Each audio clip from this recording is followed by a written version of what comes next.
Hi everyone, welcome to Digital Clarity's FAQ series. We're back today for another instalment. Although we're now all working from home and our format has had to change a little bit, I'm really glad that I can still bring you this session and I hope you all learn something. Okay, so what are we going to be looking at today? We're going to be answering the key question, how do I reach my target audience with social media advertising? Now, this is a question that we get asked quite often because it's quite hard to determine what you'll be able to achieve if you don't really have an idea of who you can target online and how you can target them. So hopefully this will just give you a little bit of insight into what kind of people and groups of people you can target on social media. Okay, so what we're going to be going into today is the targeting options across different social media platforms. Today we're just going to be looking at Facebook, Instagram, LinkedIn and Twitter. But if anybody out there is kind of thinking that they want to know more about, say, Pinterest or TikTok is quite a new platform on the scene, then please do comment down below. We're going to be looking into lookalike audiences, what they are and how to use them effectively. We're also going to be looking at and or clauses, again, what they are and how to use them. We'll also be talking about remarketing today. Let's start with the targeting options for Facebook and Instagram. So Facebook and Instagram advertising is both run through the Facebook Ads Manager. So if today I'm talking about something you can achieve on Facebook, you can do the exact same thing on Instagram. They're run through the same platform. Okay, so the first targeting option that you have on Facebook and Instagram is creating custom audiences. So now this could be creating an audience group from your website visitors, whether this be just all website visitors or you make it a little more specific and go for people who have visited certain pages, perhaps the checkout page, but they haven't purchased. And that will mean you're able to target really relevant people who have actually been to your website and know about your brand already. The second option is to target people from a customer list or a contact database that you have. So you would upload a list of different emails and then Facebook would match those emails to its users. The audience size will depend on how many emails are actually matched to users on Facebook, but it means that you'll be able to target a very specific group of people. And the third option is to target those who have visited your Instagram page or your Facebook page. Okay, the next targeting option is demographics. Now, of course, on Facebook and Instagram, you can use the generic demographics such as age and gender, but where the real beauty with Facebook advertising comes in is how granular and specific you can get with your demographic targeting. Now, what I mean by this, just to give you a few examples of the kind of very specific groups of people you can target people who have close friends who have a birthday in the next month. You can target people who live away from home, live away from their family. You can target parents, and you can get even more specific and target parents with toddlers, parents with teenagers, parents with children of the age between 5 and 10, for example. Where this comes in really handy is where you want to match up your ad messaging with your ad targeting.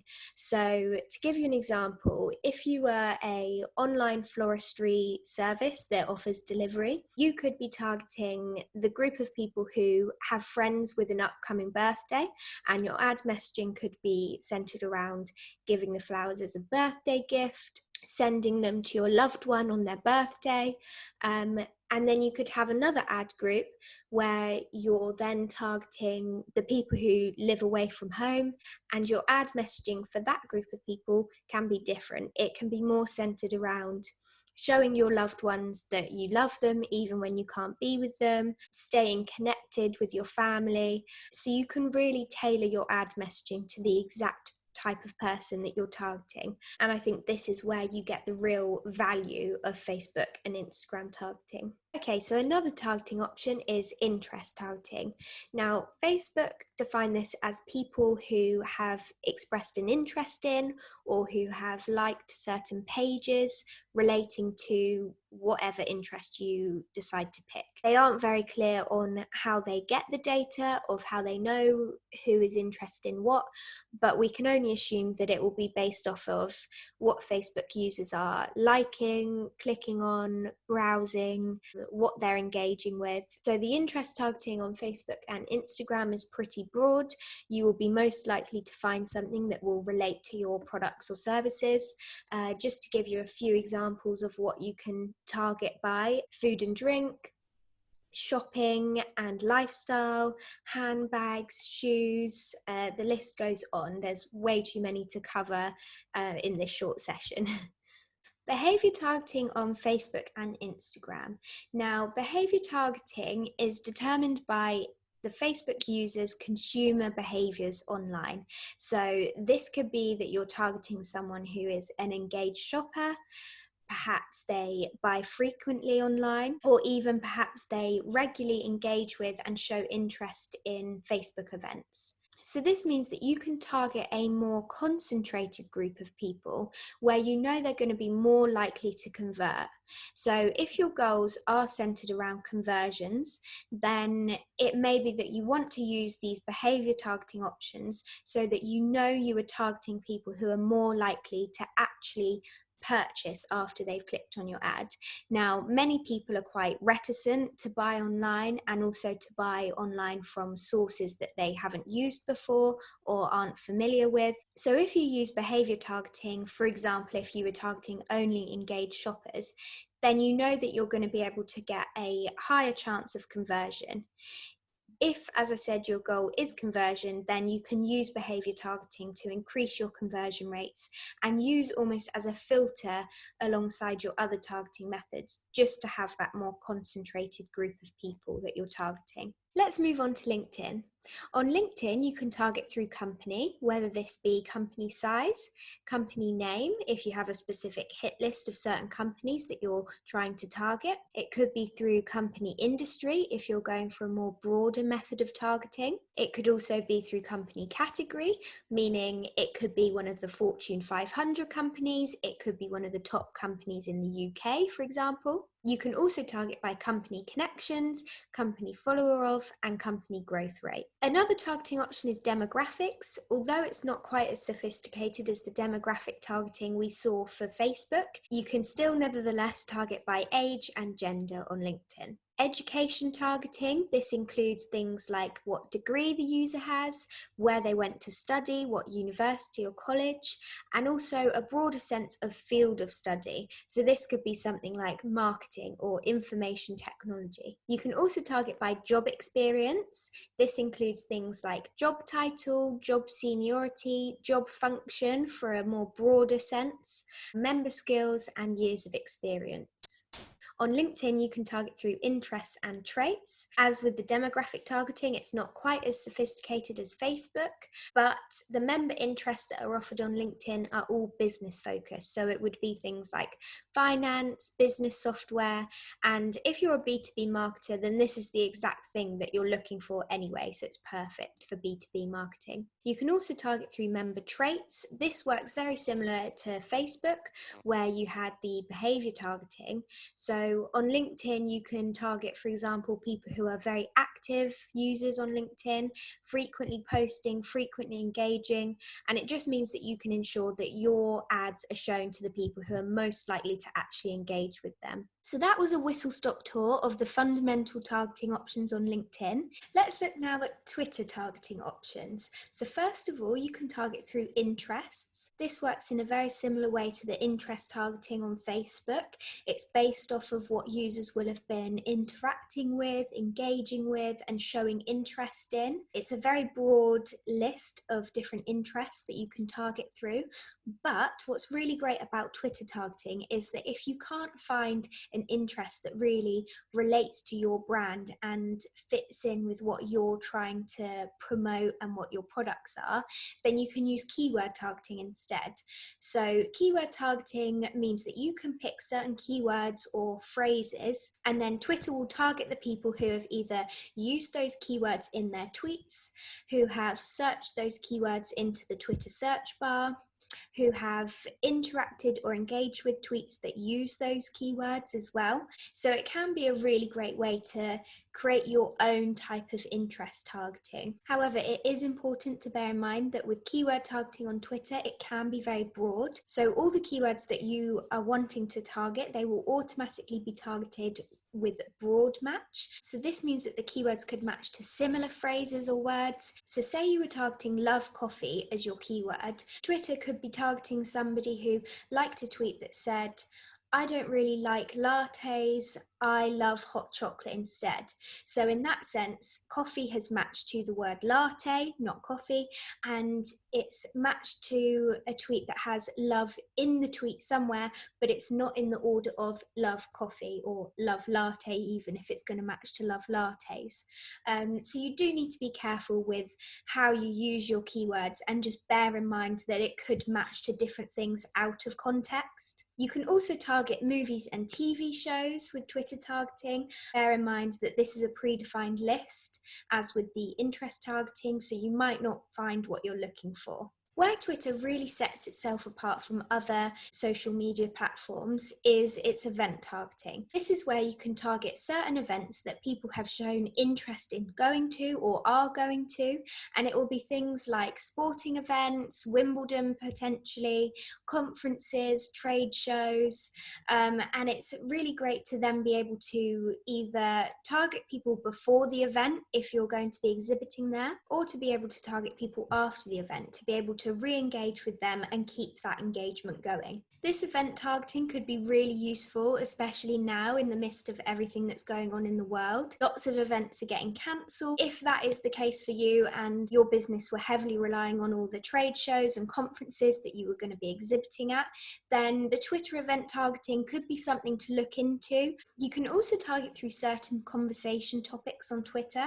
This will be where Twitter picks up on certain popular conversations, such as certain politicians, brands, movies. Then Twitter will let you target through the people who are joining in on these conversations. Follower lookalikes is also a really interesting targeting option on Twitter. This is where you can input a series of different Twitter profiles, and then Twitter will find lookalike audiences, so users who are similar to the people who follow those pages. So you could use your own Twitter page as one of these follower lookalikes, and then you're able to target people who are similar to the people who follow you. Let's move on now to lookalike audiences. What are they? Essentially, a lookalike audience is an automated group of users who are similar to a group of people of your choice. So how you create them is you upload your own contact or customer list, so a list of emails to your social media platform, or you define a group of people from your website visitors. Then the social media platform will automate a group of users who are similar to that original audience that you uploaded. So to a certain extent, you're then handing your audience targeting over to data and an algorithm, and you're putting it in the hands of the social media platform to basically do your work for you. Okay, so how do you ensure that your lookalike audience is going to be effective, or as effective as it could be? There are going to be certain steps that you can take to ensure that the group of people in your lookalike audience are relevant. Okay, so first of all, your original audience needs to be of high quality. Now, what I mean by this is that the original audience needs to be the most relevant group of people to your business. Ideally, it will be people who have purchased from you before or fulfilled a valuable action on your website. If your original audience is slightly skewed and there are quite a few people in that audience who aren't really relevant to your brand or aren't really interested in your product, this means that then the lookalike audience that the social media platform creates is going to be skewed and it's not going to be the most relevant group of people to you. Make sure that your original audience is large. When you're uploading a customer or contact list, it's going to be matching the emails that you upload to the emails of the users on that social media platform. So this could mean that the original size of the audience that you upload is much more reduced when it's actually matched to users on the social media platform. So that's the first reason why you need to make sure that the original audience is large. The second reason why you need to make sure the audience is large enough is because it needs a large pool of people to be able to gather data from and create trends and find similarities between them, to then be able to create lookalikes from those people. So we would recommend that you use at least 1,000 for the lookalike audience. So this means that that is 1,000 matched people. So your first uploaded list perhaps would be about 2,000 to 3,000 people, and then would hopefully match to at least 1,000 or above. Another tip to ensure that your lookalike audience is as relevant as possible is to ensure that the similarity percentage is low. So this will mean that it is only creating a lookalike of people who are very, very similar to your original audience. Overall, we've seen some great results from using lookalike audiences. If you have a large and relevant contact list, then lookalike audiences are a great targeting option to check out. Let's move on now to and/or clauses. And/or clauses are a great way to layer different targeting options together and combine them in different ways. And clauses mean that you're able to combine 3 different targeting methods: job title, company industry, and member skill, and target someone who fits into all 3 of those categories. If you were using or clauses, then you could target someone who had a certain job title, or were in a certain company industry, or had a certain skill. So this means that with and targeting, you're making your targeting more specific, and meaning that your audience size will then be more controlled, more concise, and more targeted. With all clauses, you're going to be making your targeting broader, you're going to be opening up different options, and you'll be using it if you don't want to limit your audience to certain attributes. Using and/or clauses will be a case of just trying out different things, seeing how much it affects your audience size, and it will be a case of trial and error with how broad or how specific you want your audience to be. Let's talk now about remarketing. Remarketing is essential for success. Now, the reason why I say this is because if you think back to a time where you've been scrolling through social media or you've seen an ad online, the likelihood is that you probably didn't purchase that product right there and then. This could have been because you just didn't have the time to purchase at that moment. Quite often it's the case that people are scrolling through social media when they have a spare 5 minutes or when they're commuting on the train, and they just don't have the chance to purchase a product right there and then. This is where remarketing comes in. It means that you are able to constantly put yourself in front of someone who you know is potentially interested in your product and services, and you can keep on reminding them that you're there and that your products exist. Okay, so to give you now a few examples of different people you could remarket to. You could remarket to people who have come to your website but not converted, whether this be purchasing a product or completing a valuable action on your website. You can remarket to those who have just engaged with your ads, whether this be liking it or sharing it. You can also remarket to those who have already purchased a product from your site. One thing that's important with remarketing is to change your ad messaging with the remarketing ads. If your remarketing ad is exactly the same as your brand awareness ad, then the user will just be seeing the exact same ad over and over again. There needs to be a bit of variety there. On top of that, remarketing ads are going to have different call to actions. With brand awareness ads, your call to actions are going to be of the sense of learn more, and with remarketing ads, you're going to be wanting to drive conversions. It's important to note as well that LinkedIn and Facebook have minimum audience sizes for you to be able to run remarketing campaigns. This means that with your brand awareness ads, you need to ensure that you're driving enough people through to your website to be able to build up those remarketing audiences. Let's go over the key takeaways from today. So I think we've seen today that social media targeting can be incredibly granular and specific, and it's possible to layer your audiences in a certain way so that you're targeting a very relevant group of people. Lookalike audiences can be particularly effective when you use the best practices. And lastly, with social media advertising, remarketing is essential for success. Thank you for listening today. I hope you enjoyed. If you have any questions, please do get in touch or comment down below. If you enjoyed today's session, please like this video. Make sure you subscribe to our YouTube channel to stay up to date with our FAQ series. I'm sure I'll be seeing you all soon. Thanks.